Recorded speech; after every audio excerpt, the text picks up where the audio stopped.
Hello students. तो आज की वीडियो में हम बात करने जा रहे हैं कूलम्ब्स लॉ के बारे में और इलेक्ट्रिक फोर्स के बारे में।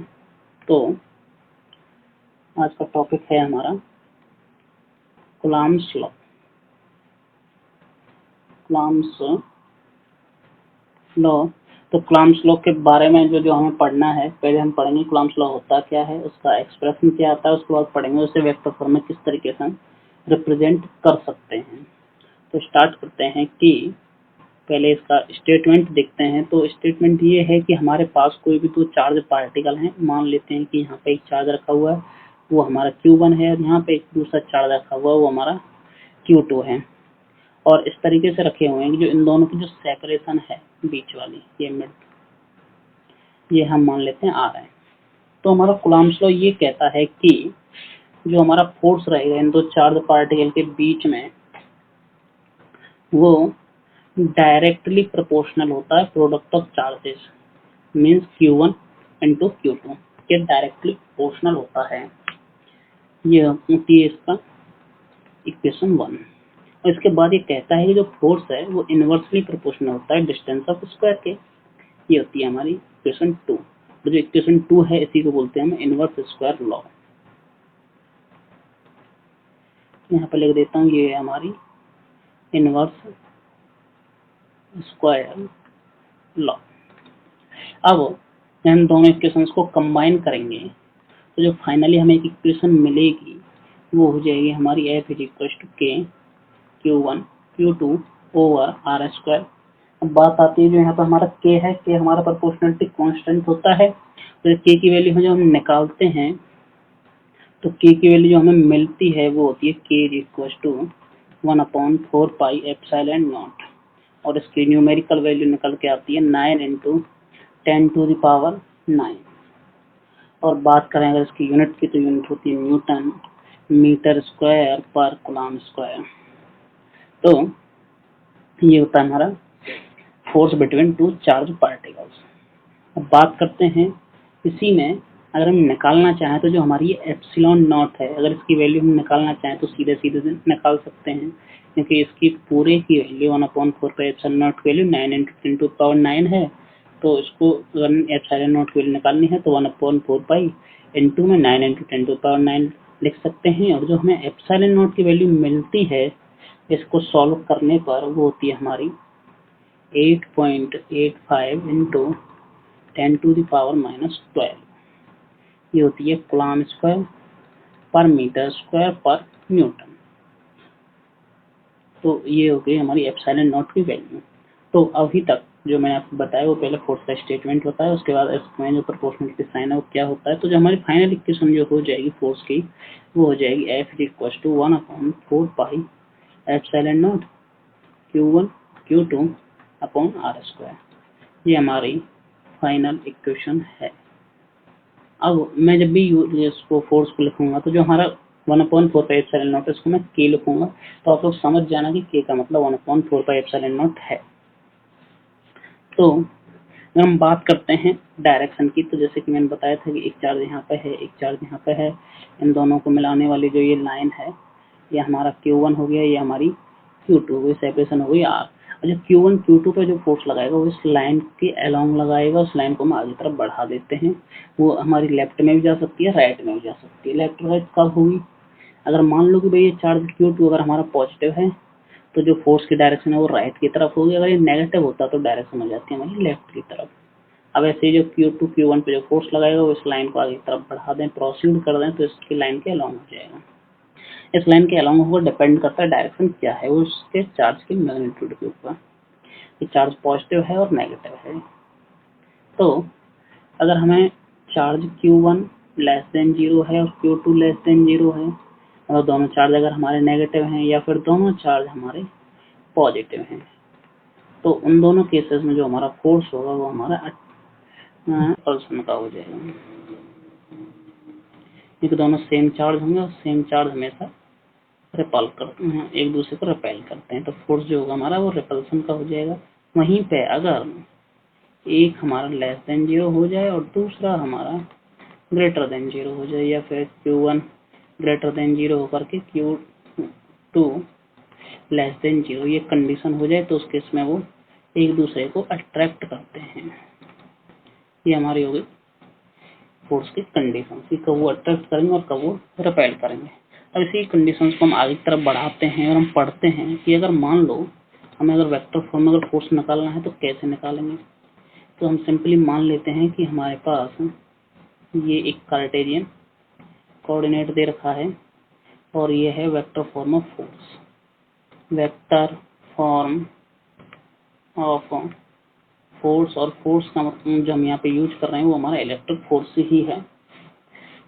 तो ये सिंपली हम मान लेते हैं एक्स एक्सिस है, वाई एक्सिस है। जो हमारा डेरिवेशन है इसको इजी करने के लिए ये हमारा ओरिजिन हो गया और यहाँ पर हमारा एक चार्ज है Q1, यहाँ पर हमारा एक चार्ज रखा हुआ है Q2 और जो सेंटर से जो सेपरेशन है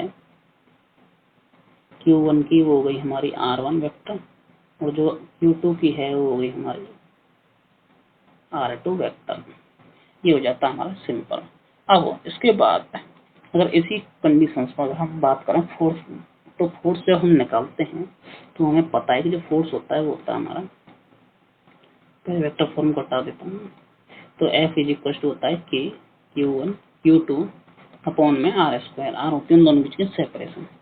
तो मैं मान लेता हूँ कि जो इन दोनों जो ये सेपरेशन है बीच में, जो ये सेपरेशन है इन दोनों चार्ज पार्टिकल के बीच में, ये हमारी R है। ठीक है, तो ये मैंने R मान ली है।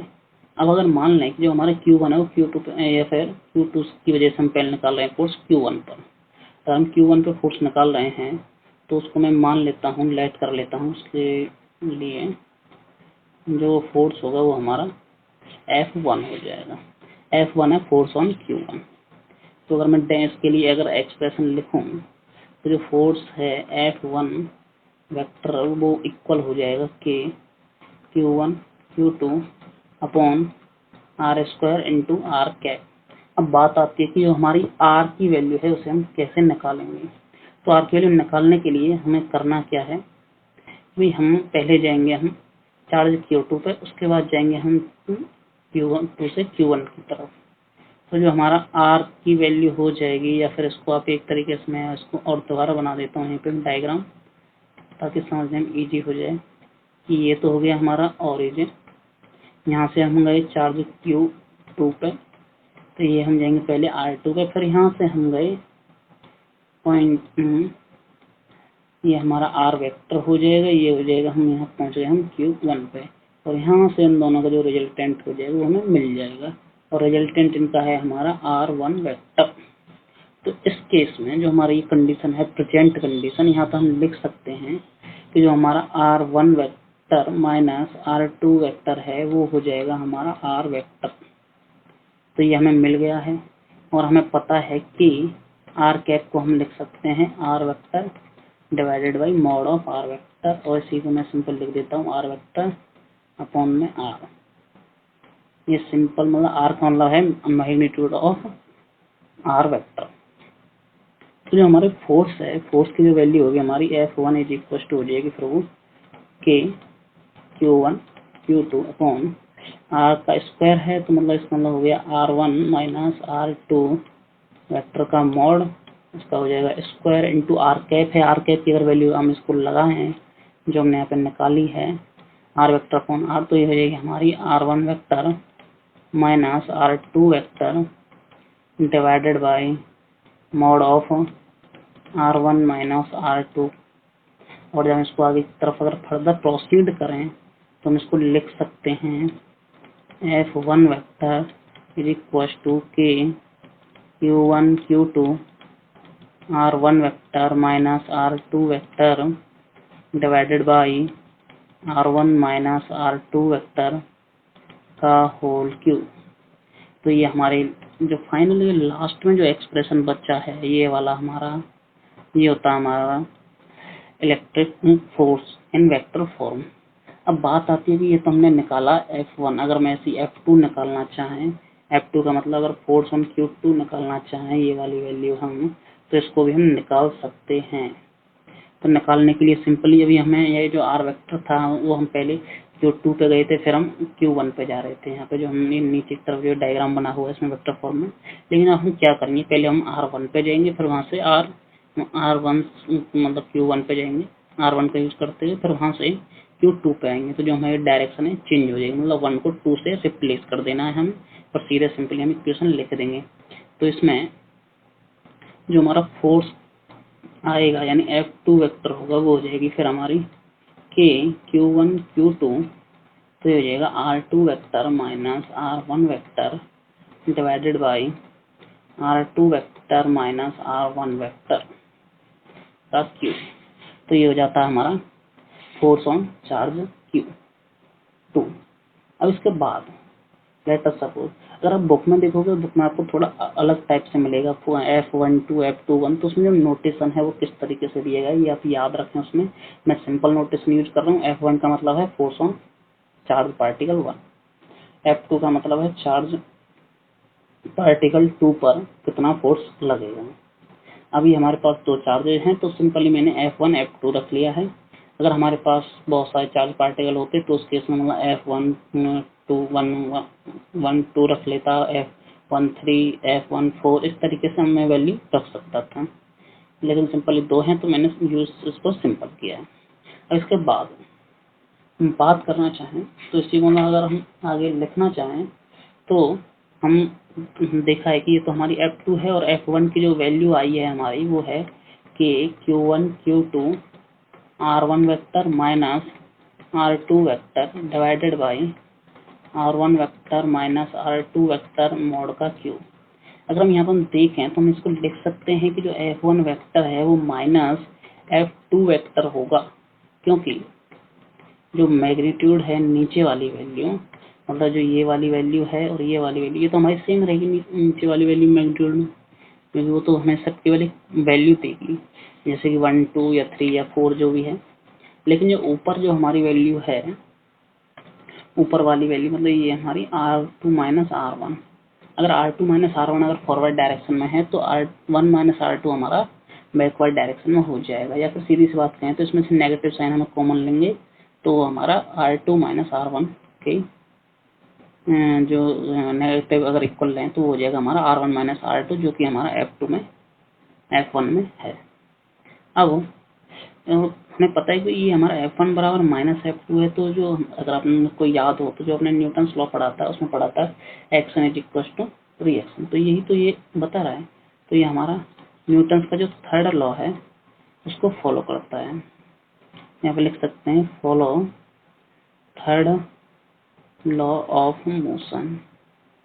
तो मोशन के थर्ड लॉ को फॉलो कर रहा है और जो वो न्यूटन ने लॉ में बताया था कि action is equal to reaction. Direction opposite होती है, मैग्नीट्यूड सेम होता है, सेम वही हम यहाँ पे कर रहे हैं। डायरेक्शन एक दूसरे का अपोजिट है, मैग्नीट्यूड के सेम है, तो इतना हो जाता है। अगर इसी को हम सिंपल कर दें, अगर मान लो कि जो हमारा ये R2 माइनस R1 है जो मैंने पहले लिखा था, अगर मैं उसको सिंपली फॉर्म में लिखना चाहूँ तो F2 vector is equal to K Q1 Q2 upon में, मान लो कि मेरी R21 है तो मैं इसको लिख देता हूँ, मतलब R2 माइनस R1 है तो इसको लिख देता हूँ मैं R21 वेक्टर और नीचे लिख देता हूँ R21 वेक्टर का क्यूब। तो ये मतलब सिंपल हो गया हमारा, सिंपल R वेक्टर के फॉर्म हो गए। यहाँ पे हम ये बात एज्यूम कर रहे हैं कि जो हमारी R2 माइनस R1 है वो हमारी R21 के फॉर्म में हमने लिख दिया है उसे। अब हो सकता है कि R1 को अगर हम 0 कर दें तो वहाँ पे सिंपली जो हमारा जो वैल्यू निकल के आएगी सिंपली वो R2 हो जाएगी, तो उसे हम यूज कर सकते हैं। तो ये था electric force in vector form. अब इसके बाद नेक्स्ट वीडियो हम डिस्कस करेंगे कि अगर हमारे पास ग्रुप ऑफ चार्ज पार्टिकल्स हों तो उस केस में हम किस तरीके से फोर्स की वैल्यू कैलकुलेट करते हैं, और उसी के साथ हम बात करेंगे कंटिन्यूस और डिस्क्रीट चार्ज डिस्ट्रीब्यूशन की। इस वीडियो में इतना ही, और अगर आपको वीडियो पसंद आई हो तो लाइक करें। अगर आपको कोई डाउट हो उसके बाद भी तो कमेंट बॉक्स में जरूर डालें। तो मिलते हैं नेक्स्ट वीडियो में।